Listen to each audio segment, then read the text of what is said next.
All right, we are now joined by Megan and Sue. Guys, thank you so much for coming on the show. Thank you for your patience. We had about 15 minutes just now of technical difficulties. 25 minutes. Appreciate you guys. Yeah, and I also delayed it twice, so I'll take an L on that one. Sorry about that. How's your social distancing going? Pretty good. We're kind of chilling. I mean, we're lucky. We're kind of holed up together and in a good spot, and Whole Foods is pretty close, so we go at the right times. But yeah, we're pretty much chilling. It's totally weird and bizarre, but yeah, we were kind of on it early. Sue was in Seattle like when it was all happening. So as she moved east, I was like, we got to get toilet paper. Yeah. She was doing like, everyone's taking it. I don't know why, but we just need some too. Yeah. It's weird. It's weird how people in different parts of the country just picked up on it differently. Yeah. Like everyone in Seattle and honestly people in New York too knew about it. And now it's like, I mean, we're talking about the people on the beaches in Florida last week. We're still there and they were still kind of hanging out doing spring break. And you're like, listen, man, like, you're not, this is not a positive. No, yeah, this is like, some people are like hoarding toilet paper and other people are licking bottles at Walmart. It's like, what are we doing? It's like a total lesson on human nature, like what people believe. They just don't believe stuff until they actually like can see it or feel it. Like Megan was just saying, when I came east, I was telling my friends, I was like, guys, don't go into the city anymore. Like stay out. It's going to be, they're like, I just have lunch with a friend. I'm like, okay. Yeah. And then, fast forward 2 weeks. Decide to come back east? When did you make that It was decision? already planned. It was already planned. I was like coming back here for other stuff. But even in that week, I was like, should I go? Should I stay? Like, will Seattle be like ahead of, not the actual curve, but like ahead of, will it be better there eventually before, it'll get worse? I don't know. So eventually I just came and then now I've just stayed. Now we're stuck. Yeah. Now we're just here. Now we're chilling. Do you guys have kids or dogs or anything like that? No, that would be, Nothing. Just us. Nothing. Thank God. Yeah. That would be like way stressful. Yeah. Well, yeah, thank you. That's what I was just going to say. I know. How are you doing? I know. So jealous of, I love being a dad. Everybody knows that. I love my kids. But I do feel like I would be way more productive right now in this scenario if I did not have 2 boys under 6 years old. Yeah. And one of the things that I think is really frustrating for me is I just can't find time to binge watch Tiger King. Like it's actually. I know. Have you guys watched it? I've only seen 3 episodes, and I we've only seen one. I've seen one. We've only seen one. We just started last night. I know. It's gone to a point where you have to watch it in order to like keep up with conversations. Yeah. In group chats and things. I'm not going to spoil anything. We're going to call you after you guys have finished it, and every episode gets better. I think the best description of it is it's like if an entire television show was on cocaine. So not like one character, like the entire show just keeps escalating, going and going and going. What else are you guys watching? We just finished The Loudest Voice. That's what's kept us from the Tiger King. So we just finished that, which is like the Roger Ailes, Fox News. Yeah. Might explain why some people aren't taking it very seriously. Yes. It's good. It's good. JJ, have you seen it? No, I haven't. Oh, it's good. Yeah, it's good. Angry Tommy, how far along in Tiger King are you right now? I'm done. We're not spoiling this for them. So we're gonna offline about this because it's a is the Loudest Voice the Russell Crowe one of the movie? Yeah, that's Russell Crowe. Yeah. It's good. I thought it was better than the movie. You saw the movie, right, JJ? Yeah, Bombshell. The Bombshell. Bombshell. Yeah. It was amazing, actually. Fox News is really. Can we have a media conversation for a second? Yes. Megan and I talk about this a lot. They are still trying to deny that this is a real thing. They're downplaying it. Cities are going into lockdown all over the place, and they're still trying to deny it. I don't fundamentally understand it. It's like they're at the same time denying that they're denying it while still downplaying it while then telling, like, what are you telling people? What do you say? They're saying that they didn't say it and they said it, and now they're like, but listen and stay at home, kind of. but not really. Are you guys watching Fox News, or are you just getting clips on social media? Clips on social media. Where do people source the bad Fox News hot takes? That's what I want to know. Like, where are those things sourced? Twitter, everywhere. The other day I was like, what channel? I forget what we were watching. Probably like CNN, MSNBC. I was like, what channel is it? I'm like, should we just go look? We're on there for like a minute, and I was like, "This is ridiculous." Yeah, it's wild. Just got to see how the other side lives sometimes, you know. How are you guys? How are you? Both of you guys follow the news pretty consistently, politics and otherwise. How are you kind of like maintaining your sanity? Because we're just in it. We're going to be in this for the next month to 6 weeks at a minimum. How are you sort of like maintaining the amount of consumption of this stuff? Politics is life. Yeah. And so I feel like for me, the more I know about it, actually the calmer I feel. So with, we're watching Governor Cuomo like every morning. It's kind of hilarious. It's 11. Yeah, it's 11. Like he's going to come on and ramble for an hour and just like hear the information. And then we're obviously like watching, the White House press briefings, which are getting insane. They're like pointless at this point. They're not saying anything new. But yeah, just kind of like taking it on track. I feel like we've been like, this is very serious for a long time, like for, basically since you came to Seattle. So I'm kind of like, I just want to know everything about it. And then, so when I'm talking to people, we're doing all these FaceTimes and talking to our friends and family or whatever, then I kind of like know what to say, but it's just, it's wild. Yeah. It doesn't really overwhelm I feel like there us. is. No. Yeah. I feel like there is a balance though, because part of the fear of this is like uncertainty. And so if you go out and just like try to learn as much as you can and you get as much information as you can, I think that absolves some of that fear. But then you're sort of towing the line of being obsessed with it and checking your phone all day long and ignoring your children. Not that I've done that. Yeah. So we have a lot of time on our hands too. Yeah. But it is interesting to try to like find that balance a little bit. And it really in everything, like whether it's the stock market, like checking every day, what is the stock market doing? Where's the next epicenter? I know New Orleans right now, they're saying is like the next epicenter of it. They think a lot of people maybe brought it in because of Mardi Gras, and now those numbers are now skyrocketing because of that. Yeah. It's just wild. Yeah, it's crazy. I feel like we watch Cuomo for information, and then now the White House pressers are more like SNL skits. Yeah. It's like, what? It's really a shame. And then like the group chat is just like a running commentary. Yeah. Oh, SNL would have been having a field day. It's really upsetting. With the press conferences? Yes. Next level. It would have been Yeah. How is this like affecting your guys' sort of sports seasons? Like what is like the timeline happening right now? Like Sue, you were getting to like ramp up, right? Yeah. I think we're actually like both in the same boat. Both of our seasons in the summer, both were trying to go for the Olympics this summer. So it was awkward for like a week or two, where it was kind of like, you could sense it was getting serious. Like right before the NBA shut down. Obviously the NBA shutting down was like, okay. Yeah. But like right before that and then into that, it was kind of this awkward where like, we couldn't go to the gyms were being shut down. So you can't go to the gym. I was like shooting at the park down the street. She was rebounding for me. It was like, we were like desperate measures kind of a thing.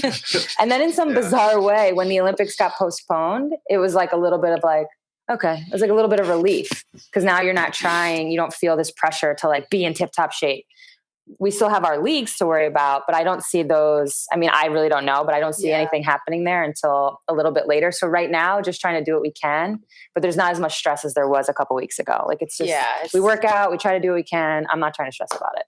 Yeah. What about you, JJ? Are you like working out? Do you have like a home gym? Do you have a gym in your building? I'm in a town in New York. I'm not in New York City, but I don't have a home gym. And so when I got up here, I left New Orleans. I drove up here 21 hours last week. And when I got up here, I had no gym equipment. Wow. So I've just like been doing body weight stuff, which you can only really get so much. So I ordered like kettlebells, power blocks, medicine balls. We did the same thing. Yeah. It was not like TRX. A Peloton. I learned my lesson with the Peloton. What does that mean? I got one for my wife. I put it in our guest room in our apartment, and it was gone 3 days later. She put it in the building gym.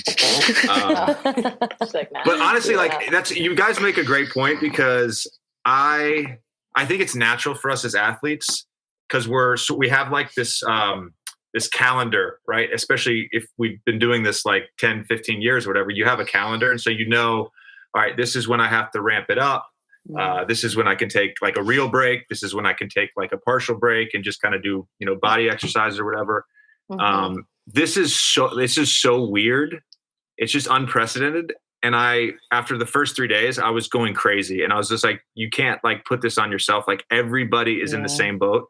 The second they shut down the practice facilities for us and basically said, you guys can't play basketball, I was like, oh, okay. All right. I can relax a little bit. Yeah, like I'm still going to try to stay in shape, but I'm not going to go crazy. Yeah, totally. No, especially like you're saying, if you've been in it a long time. I mean, I know you're very meticulous from everything I've heard about you, JJ. You're very meticulous and methodical about the way you go through things. And now we're like doing step ups on the coffee table.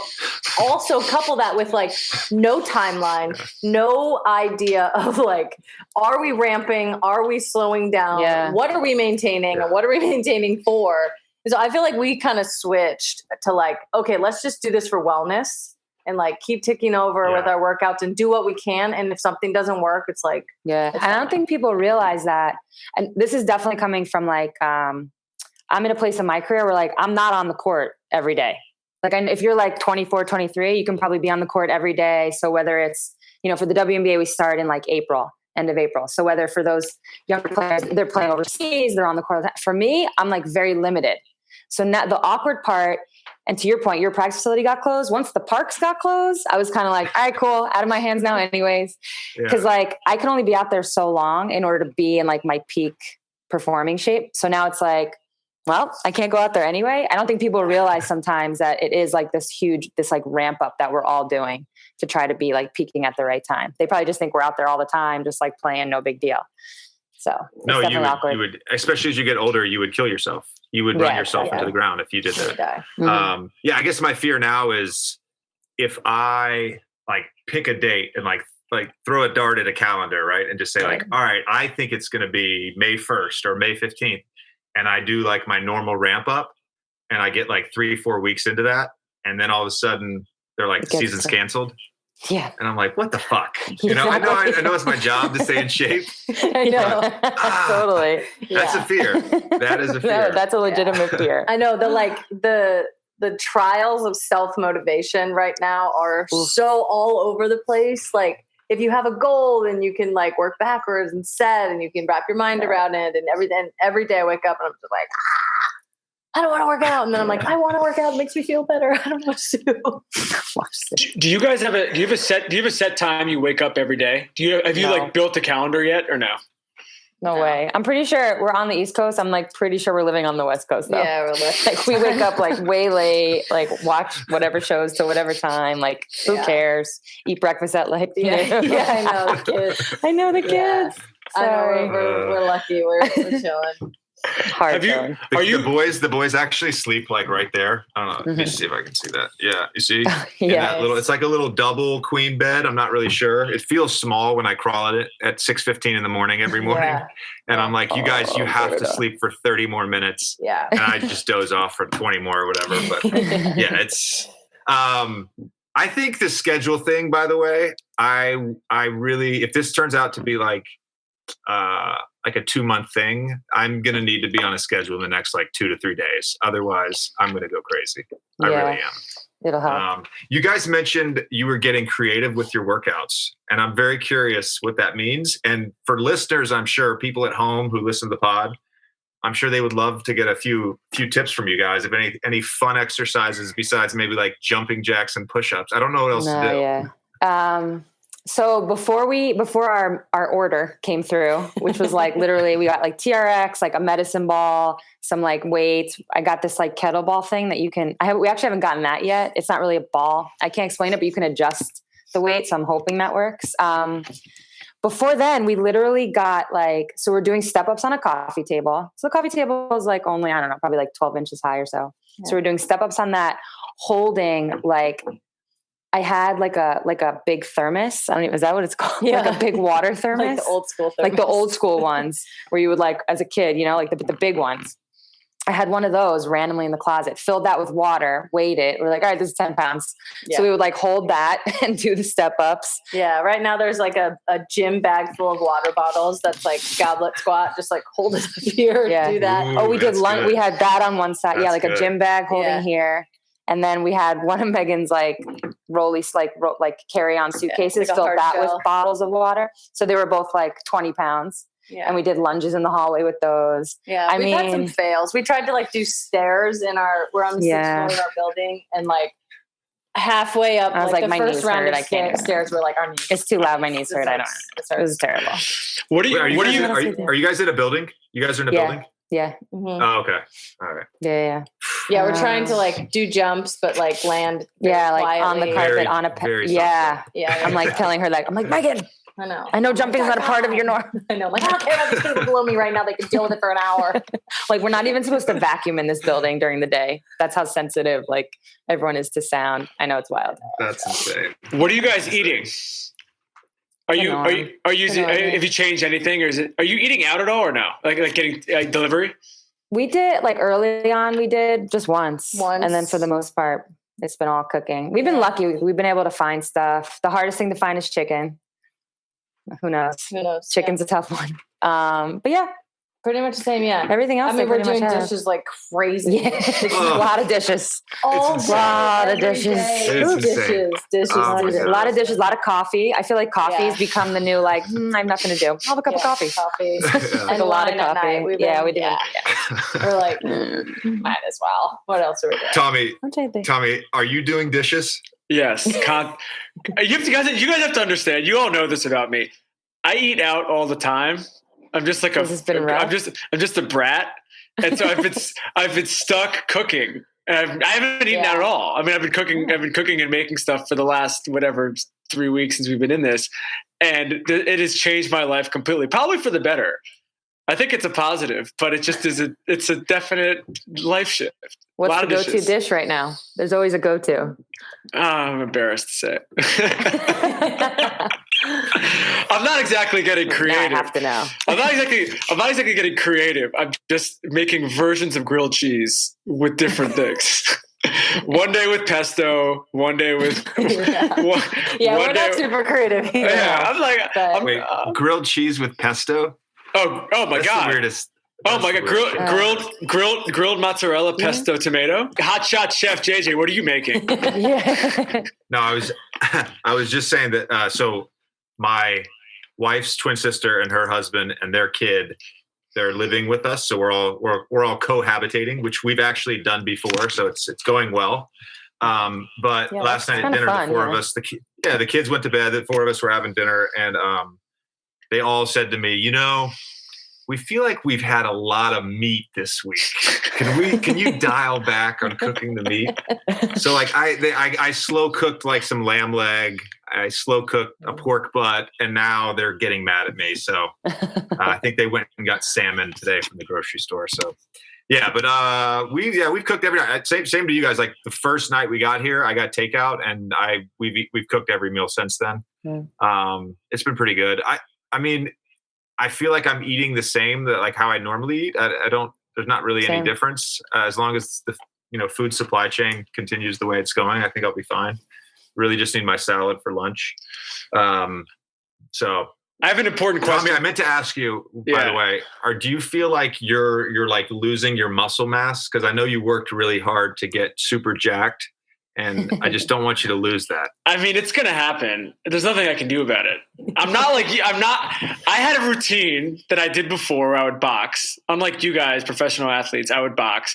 And now I can't box. It's not possible. So I just have to sit here. Order a thing. Should I just get the big bag? I feel like we're looking at could be like 8 weeks here. I probably should get it. I feel like I can't hurt. When you guys start talking about your workouts, I just have to fade to the background and just like let you do your thing. It's not slides out. It's just not at the same level. I have a food question for you guys that we were talking about. Favorite cereals. Can you rank your favorite cereals? Yeah, definitely. Because we've been thinking a lot about this. You think about it. Lucky Charms, number one. Oh. And then I would go Cookie Crisp is in my top 3. Interesting. But then like I can always do Honey Nut Cheerios. That's like a mainstay. Everybody likes Honey Nut Cheerios. Yeah, so it's like you don't even want to put it in. It's just like an automatic. Yeah. You want to like leave the top 3 open for more creative. And then I really like Cinnamon Life, to be honest, and Cinnamon Toast Crunch too. But those would be my Fruity Pebbles is good. Definitely Lucky Charms number 1 though. Captain Crunch, even though it like destroys your mouth. Trix was so good. Oh, Trix is amazing. Yeah, Cinnamon Toast Crunch. That's good.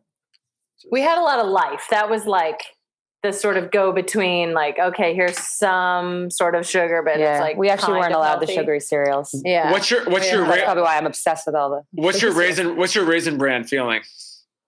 I mean, it's doable. I like Raisin Bran. It needs like way more raisins in there, though. JJ's made a face. JJ's like throwing up in his mouth. JJ cares about 2 things in this world besides his family. He cares about cereal and he cares about wine. And if you make any comments about either, he gets very judgy. All right, JJ, let's hear it. Yeah. You want to know mine? Yes. Yeah. Well, I think I have to agree with like a lot of your list. I think they're all solid choices. Definitely a lot of sugar at the top of your list, Megan. A lot of sugar. And Captain Crunch like destroys your mouth. It really does. Crushes, yeah. Like the 2 bowl where you like eat the one and do you get that donut? And then do you get the voodoo donut? No. Here's a question I have for you guys. Actually, this is for everybody. But what kind of milk do you have with your cereal? That's a good question. I grew up on Skim. I can't even remember the last time I had cereal. I know, we did 2% growing up. Yeah, we did Skim like growing up. We did Skim growing up, and now I only do whole milk. Tommy? Oh, wow. So I do Skim, but I've been doing almond milk and oat milk recently because it lasts longer. Like? It lasts longer. It's fine. Like in the cereal. That changes the flavor profile. I think it's fine. I don't notice it. Here's the thing. I don't eat cereal generally. I hadn't had cereal in about 3 years before the last 2 weeks, and now I've had it every day. And I've become obsessed with it again. And I understand why everybody loves it, but I don't taste the difference in the milk. I think you just have to have. I think it's freakish to not have milk in general, which some people do.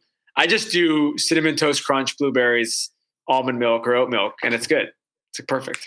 I haven't had cereal. The last time I had cereal was, so like I said, grew up with all these healthy ones. Then I went overseas. I played in Russia for like 10 years. And when you could get a box of Lucky Charms, first of all, it was like $25. Didn't care. You get a box of Lucky Charms or Cinnamon Toast Crunch. You like hoarded them. It was like a big win, a huge win at the grocery store.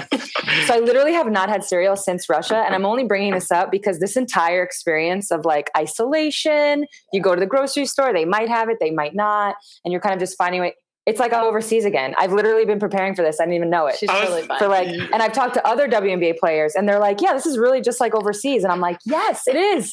Now everybody knows. You're totally fine. You're like, so maybe I need to start. Totally. I'm like loving this. I'm like, maybe I need to start smashing cereal again. That's hilarious. I would kill Lucky Charms overseas. Oh, so good. Great. So good. Was there anything overseas you could never get that you just were freaking out about? Any kind of fresh anything, like avocado. If you found an avocado, it was like a baseball. It was so hard. It would take like a month to ripen out to even be useful. And even then it was like, you couldn't get, it was all the fresh stuff. But like, yeah, you might go and they like might not have chicken that day. That was just like, you're like, all right, I'll go for the, like I'll eat the meat, or, you just kind of moved on. But anything fresh, it was always a crapshoot. If you went in there thinking like, oh, today I'm going to do like a tomato mozzarella salad, like on a bed of with, you might go in and they don't have anything. And you just have to like totally ham and cheese. Yeah, left turn it and like figure something else out. Literally every trip was different that way. And they had it like, they were like flying it in. What was the best part about playing overseas? Was there a best part? No, there's good parts. It's like you grow up in a different way, like being totally in another culture and having to like find your own way. You have a lot of help, don't get me wrong, but like having to like experience that.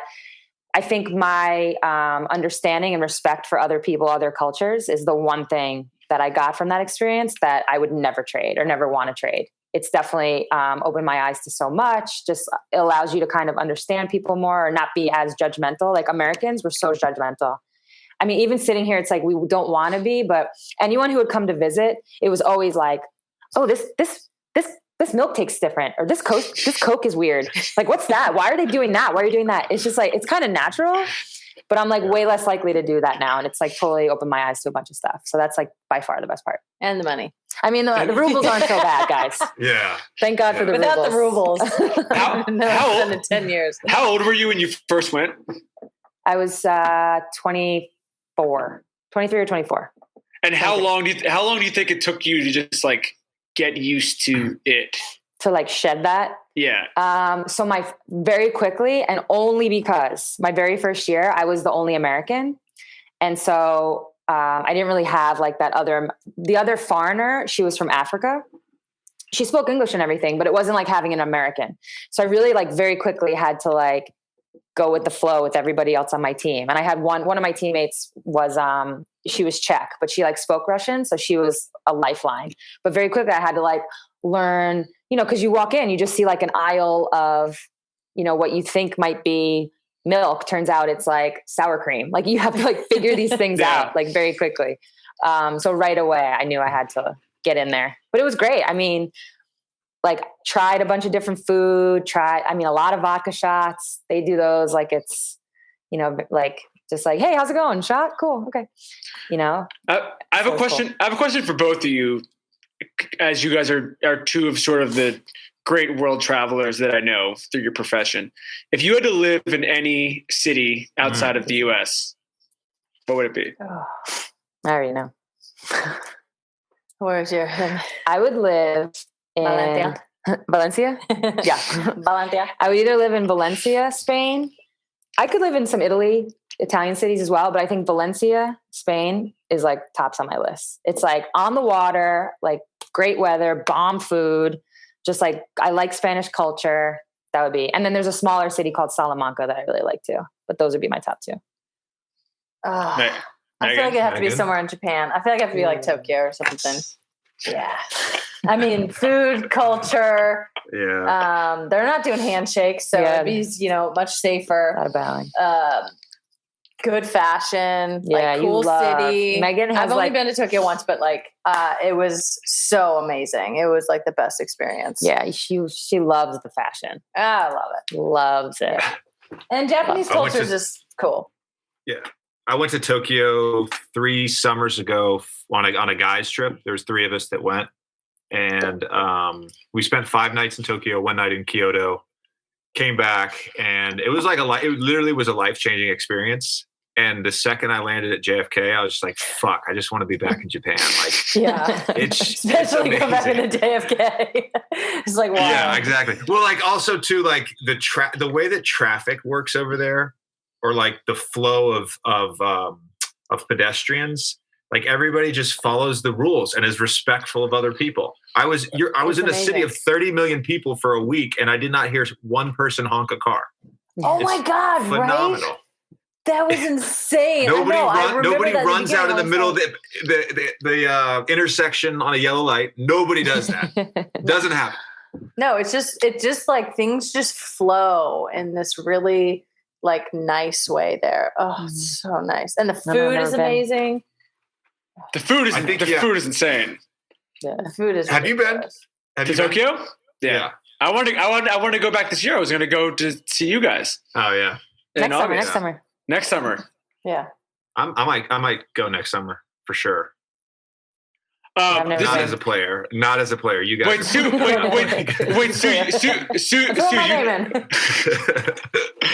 you've never been? No, I've never been. I know. I've never been. Is there another? China, but not Japan. Totally China's a little different. Is there another place that you've never been that you really want to go to? Yeah, I really want to go to Amsterdam. I've never been. I hear like God. Amazing. Yeah, I really want to go.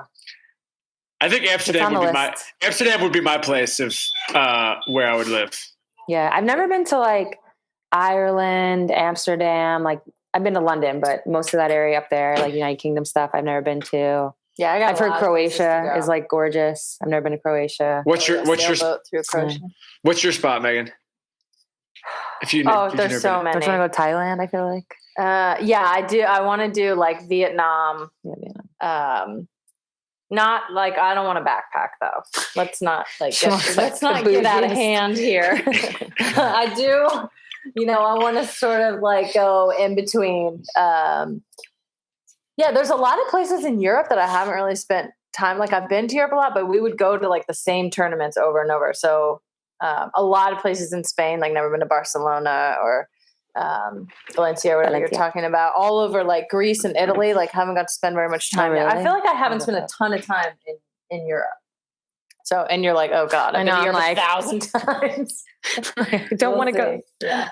Well, do you think part of that's because when you're there, you're just locked in? It's like you're playing, so you're not really. Yeah, and we would go to like, I've been to, and you go to a certain area in Portugal like 12 times or like, certain areas. Yeah, we were obviously in London or. Yeah, and then we're kind of in lockdown. Like you have 1 or 2 days to kind of go out or we'll like go to dinners and stuff, but you're not like going and like doing stuff. You're not really sightseeing. Dinners is like the only thing that we do domestically or overseas. Sue, you kind of touched on this earlier, but I often, actually, I think about this pretty regularly. You talk about the other, right? And like your perception of the other completely changes. And for me, it's literally been because of sports. So I feel like very fortunate because of that. And it's not, I can think of so many times where I traveled for basketball, right? And you, exactly as you described, Megan, you're basically on lockdown. You might have like a 2-week period and then you have a 1 day off, and that 1 day becomes like the most meaningful part of the trip.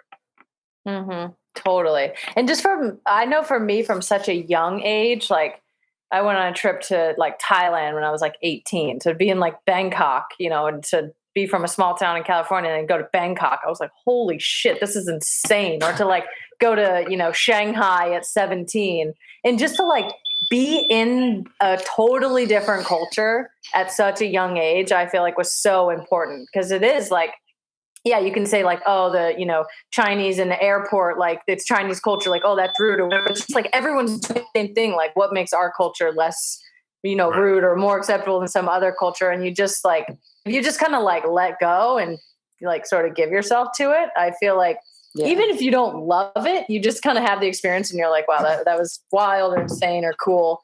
And just like then bringing that back here and you sort of realize some things aren't as different as we think they are. Got to immerse. Just get in there. You got to immerse. Sue, I have to tell you this. I told Tommy this yesterday. Did you text her what I told you? No. So like I wanted the awkward reveal. I wanted the awkward reveal right now. I have to tell you this. So I said to him, I said, I don't really like geek out like very often about like the podcast guests or whatever. And he knows this. Like I know a lot of people and like I don't really get nervous about meeting people or whatever. But I was like, honestly, like I'm kind of geeking out about Sue and Megan. And I was telling him that like there was like 2 or 3 of us when I was like a freshman at Duke, like through high school freshman at Duke, that we had your poster on our walls. That's amazing. That's awesome. I think my freshman year I had a poster of you. You had just gotten drafted in Seattle, I think. And there was a poster of you. I had it in my freshman dorm. And then like a couple buddies that were still in high school had it. Like I don't know. We just loved you. It was great. It was great. Thanks, man. I appreciate that. Yeah. That's awesome. I wanted to ask you guys, like, this is a question for both of you guys, because you guys have been such influential and powerful female athletes. And first of all, when did you sort of realize that you had that power? And secondly, like, how often do you think about that legacy that you're creating right now and inspiring the next generation? Like me. Want me to go first? Yeah. Okay. I don't think I'm trying to think, it might be better if you, I don't know. I don't think I've realized it until recently, to be honest. What's unique about playing as long as I have is that I've really experienced, like, from a female athlete perspective, like how different things are from when I first got drafted to now. And I mean, dramatically different, you know? So I see it I see it in Megan. I see it in some of my younger teammates, just like the things they say, that their expectations, like, of course we're going to push the envelope. When I first came into the league, you just kind of like fell in line with everybody else. And that's just, you kind of just did with whatever it was they were telling you to do. You never questioned it. So I really didn't like fully grasp it. It's almost like a total mindset change until fairly recently. But with that, at the same time, just like as a basketball player, I would say 5 years ago, we started this rebuild with the Storm. So we've been really successful for a long time. And then it was like rebuild. And I was the last player standing, so to speak. And we drafted these 2 young players, Jewel Lloyd, Brianna Stewart. That was when I realized, like, oh, I can really kind of like leave my fingerprints all over them, all over this franchise. And that's when legacy started to like creep in as more important than winning. Because for so long, all I cared about, as long as I win, as long as I'm a winner, no one can ever argue with that. No one can tell me different. Like, I'm good. And that's all that matters in your legacy. And it's actually, I mean, even though with Kobe Bryant's passing, like a lot of his quotes have come out, you know, more and more people obviously talking about it more. But there was one thing that he said that I remember when he said it. And he was like, yeah, there's going to be another MVP. That quote, he's like, there's going to be another scoring, you know, champion, another MVP. But it's like what the mark you leave in other ways. And I was like, yes, that makes sense to me. And that's when, from like a basketball player standpoint, I started to focus on it. So it was probably when those guys got drafted. So a couple years ago. I think for me, it happened a little bit differently because I have the unique experience of basically, I mean, we have a league now. It's been, I think we're about to go in our 8th year. We've had one before, but like our stability has been with the national team.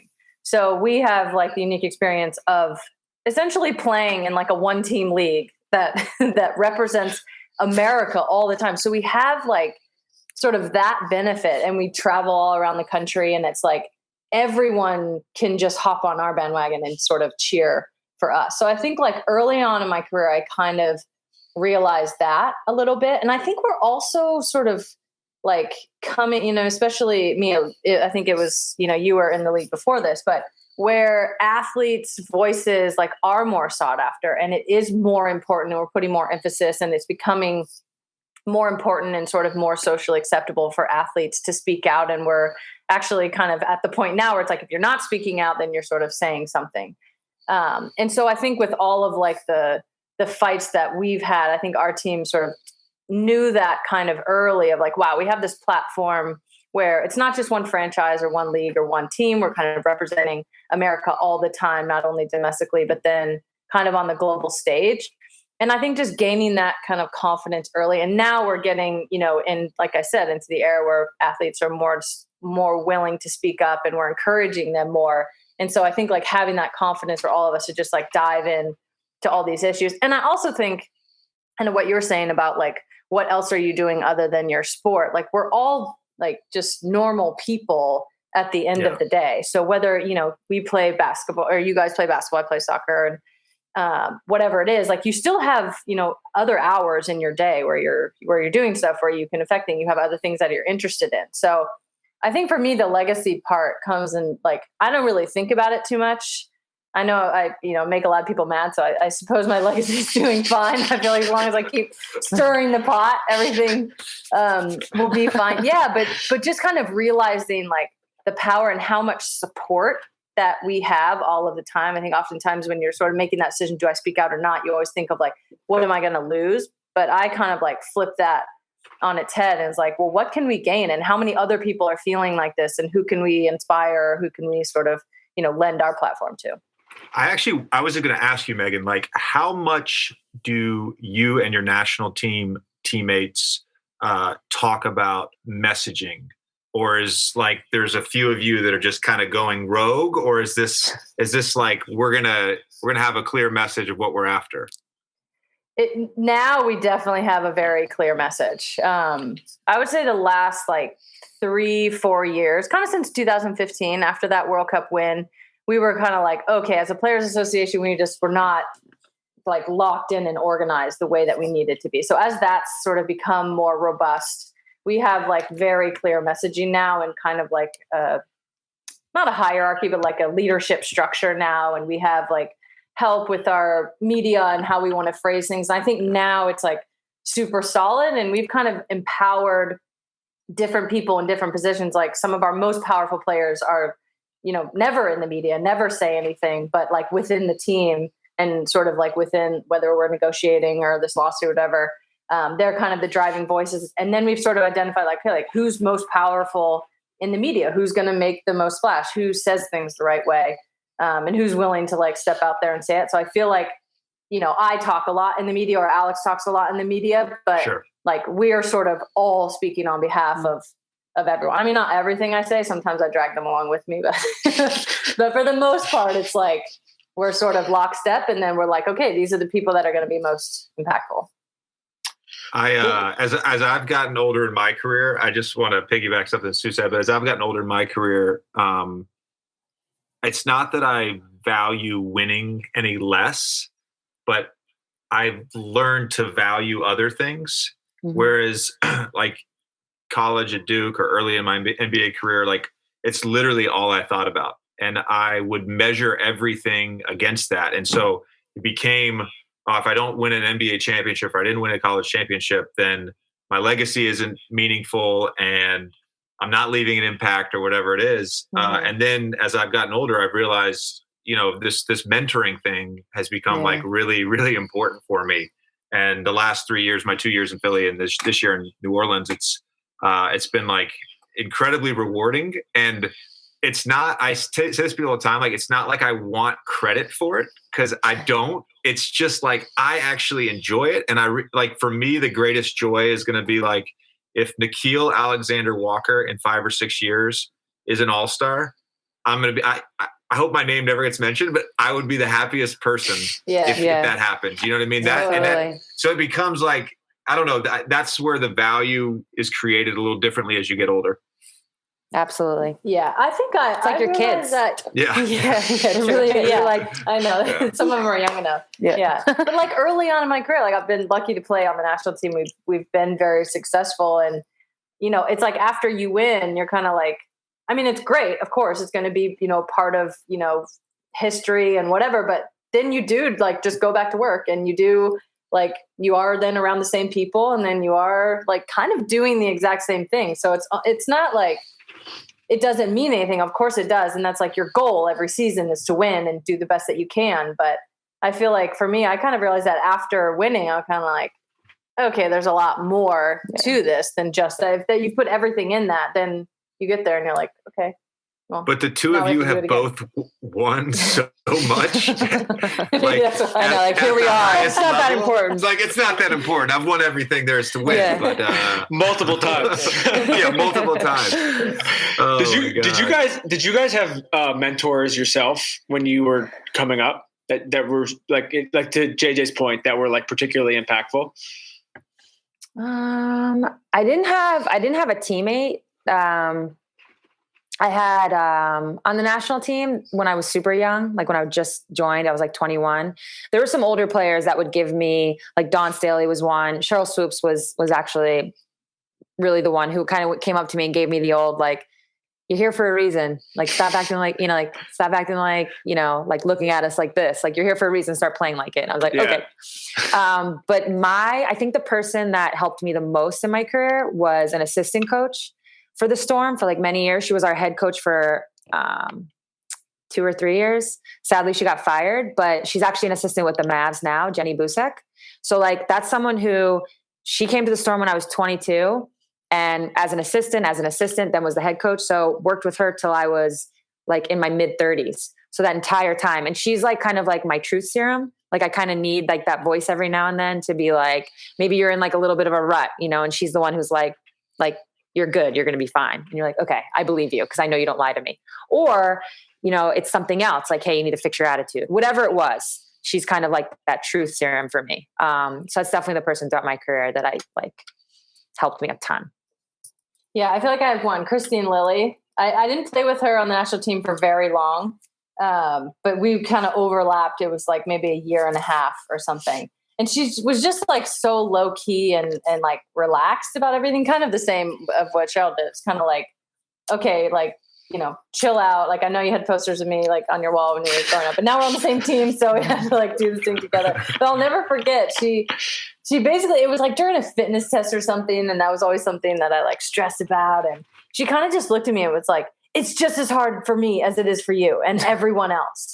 And I was kind of like, you're not special. Yeah, you're not special. Like, it's not harder for you. Like, everyone has to put in the work and everyone has to, you know, like kind of dig deep and find that within themselves. But she was just like, and she knew she was kind of on like, you know, the end of her career. And she, you know, she sort of took a few of us under her wing and kind of like made the transition a little bit easier. Who was yours, JJ? Yeah, who's yours, JJ? Who's yours? My mentors? We already know who was on your wall. So, yeah. From afar. I think honestly, it was like you and do you guys remember Larry Johnson for the Hornets? Do I remember? Like, no, you mean for the Knicks. So this is when I was a kid Larry though. Johnson, this guy? Larry Johnson. LJ. For the Knicks. Yeah. No, but when he was like first came out, Grandmama, they had this, of course. I think they were the Con Reacts. posters. Or the Converse. Converse, yeah. Yeah. I had his posters on. I didn't have a lot of posters on my wall. Sue, you've Larry and Sue. So I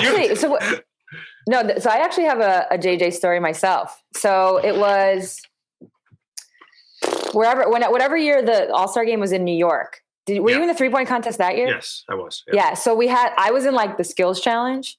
Okay. And we were in like a room. They were going to give us like, you know, they're like, oh, you have to come in this room. They'll give us like the logistics, like, oh, this is when this will happen, blah, blah, blah. And you were like sitting a couple rows ahead.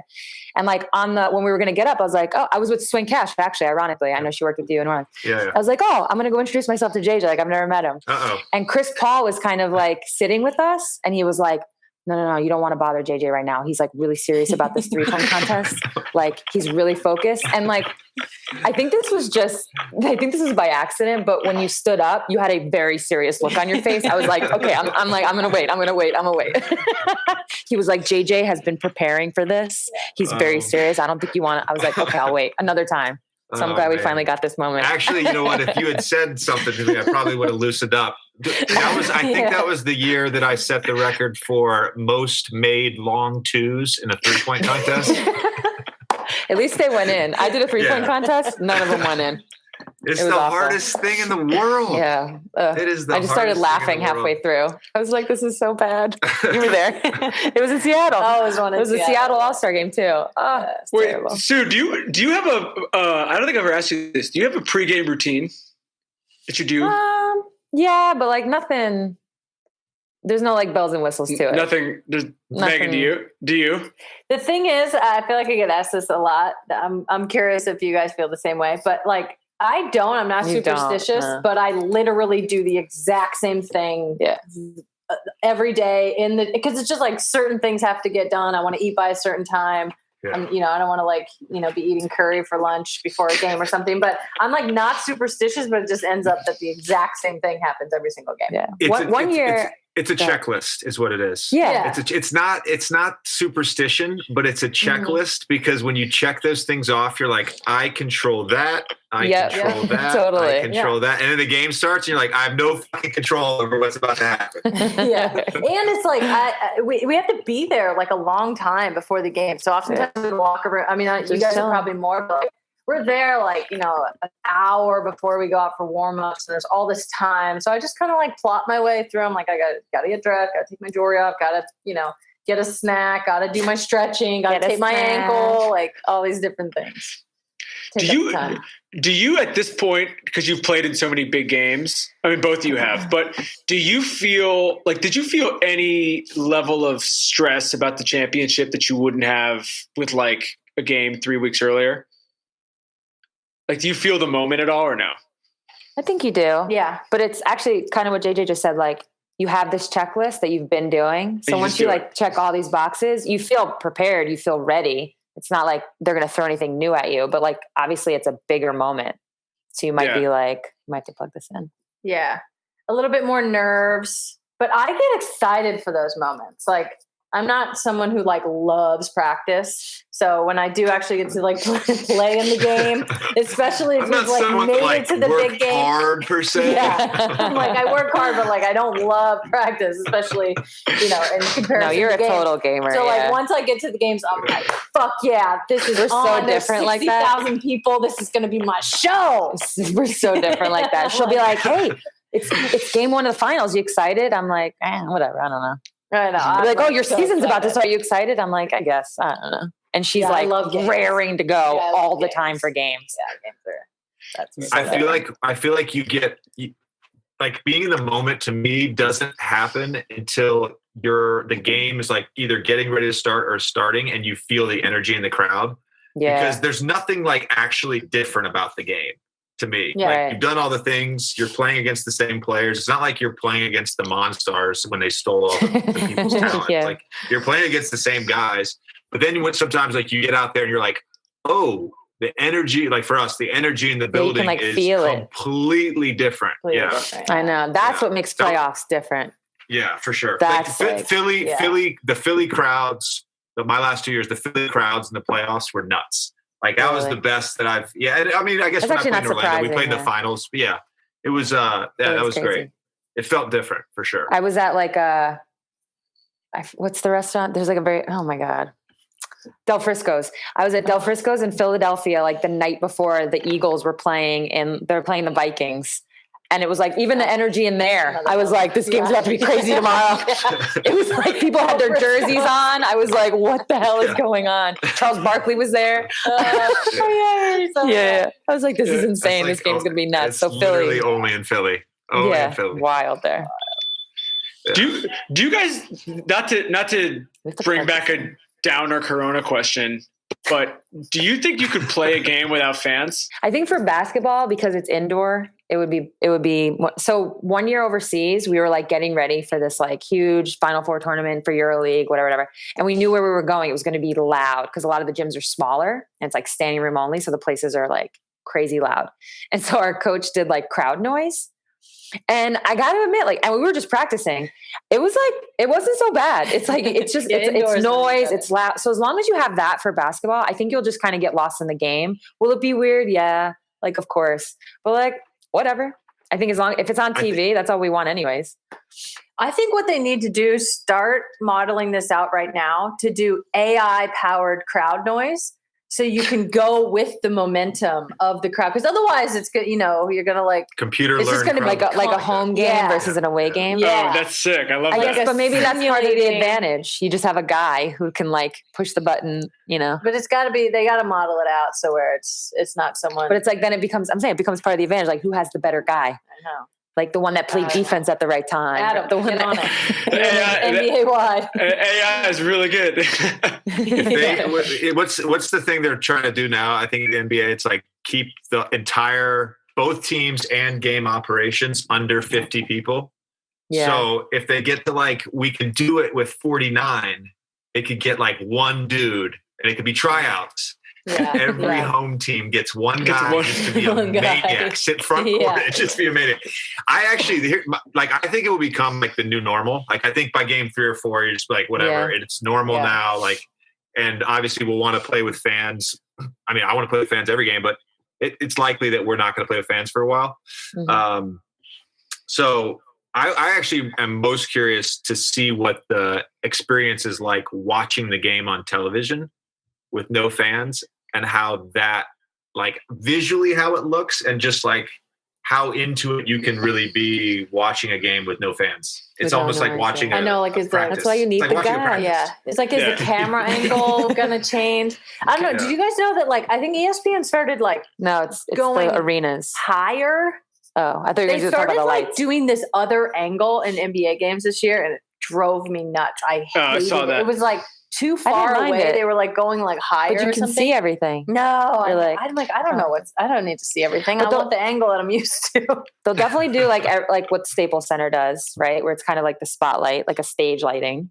So they'll just like drown out that backlit. But maybe you guys should do it at your practice facilities. But wouldn't that throw you off as a shooter? I think they're talking about that actually. Oh, really? Yeah. As a shooter? Like maybe G League, like the G League sites. Oh, okay. So they're the smaller. Yeah. I don't think we're gonna play a game. Like, I don't know. I don't know anything. Nobody knows anything. But I don't think we're gonna play games at like arenas. Yeah. Can I tell you guys my idea, which might be a terrible one, but you can tell me if it's bad. So the NBA needs to have a champion. They need to have like some sort of closure on this season. But obviously, you're not going to be able to get to a place where you can play whatever. How many games were left? Like 25 games or whatever it was. Like 18. Yeah, you're not going to get to that point. So I think they should, in July or at some point over the summer, they should pick a random high school gym in the middle of the country, like the Hoosiers gym, whatever that is. Like pick a place in Indiana, send all of the teams there, quarantine. Basically everybody, every team and player ops and Gym fits nobody and it doesn't matter if there are no fans, and basically do a March Madness tournament, single elimination. Top 2 teams, so Lakers and Bucks get a bye, so they don't have a play-in. Okay. 3 plays 30. Everyone has a chance, and so like this would give a team that wasn't in the playoffs, the Pelicans, for example, who have this great roster. The Pelicans get hot. Pelicans can win a championship. You got to win 5 games or whatever it is, and that's it. Maybe Klay Thompson comes back now. Maybe KD plays. Maybe KD plays. Maybe KD. Yeah. He's only playing 5 games. John Wall. So if you get to the finals, John Wall. If you get to the finals, those 2 teams, do they play a series or it's still just single elimination? I think it's like March Madness. I think everything's single elimination. Just go 1 game. Just go. The ratings would be sick. I'm going to poke one hole in this idea. The idea one giant hole. That you could quarantine 450 NBA players and none of those guys in a random city, and none of those guys are going to fly in road work. That's not happening. Not happening. That's the hard part. The quarantine's going to be the hard part. So, all right. So here's my counter to that hole, because that's a fair note. That one Spanish soccer player is in like jail right now because he just crept out to go see his girlfriend. Okay, so you pick a gym in Oklahoma, you call in the National Guard, you have the patrol around the gym. Martial law on the NBA. No one is allowed who does not have a certain badge is allowed in this area, no exceptions. I'm not there, you 2 aren't there, it's just the players. I think it would be fun. It would definitely be fun. But yeah, the ratings would be through the roof. Yeah. Speaking of JJ, where'd you rank in the ESPN top college thing? I don't want to talk about it. I lost in the first round, so I know I'm a little bitter. How? Wait, what seed were you? I was at 8. I got paired up with Shaq. I was like, I literally was like, we were sitting. I didn't expect my name. I wasn't expecting anything. I was like, 8 seed, and then it was like, and at the 9 seed in the East region, Shaquille O'Neal. I was like, fuck. I was no fucking chance. I got. Why? What happened? I think I was the 11 seed. I don't know. I won the first round. Oh. And then I had Larry fucking Bird in the second round. So I was like, no chance. Yeah, no chance. Not fair. 11 seed is rough. That seems. Yeah, but you had the upset. Yeah, it seems it felt like it was a little bit too low of a seed for me. I felt like I should have been single digits, but I mean, I'm just happy to be on the list. You know? That's how I felt. I was like, ooh, I made it. Cool. Shaq, great. All right. I have to go be a dad a little bit. You guys have been awesome. Thank you for your patience. Thank you for your time. We appreciate you guys have both been amazing guests. So thank you so much. And I'm calling you guys for having us. I'm calling you when you finish Tiger King. So please let me know. Everyone listen. We'll have to do Tiger King recap. Yes. In 2 days. Emergency pod, 20 minutes. Tiger King recap. Later, exactly. Emergency pod, exactly. We'll have to get to binging. Right. Yeah. Thank you guys. Thanks, guys.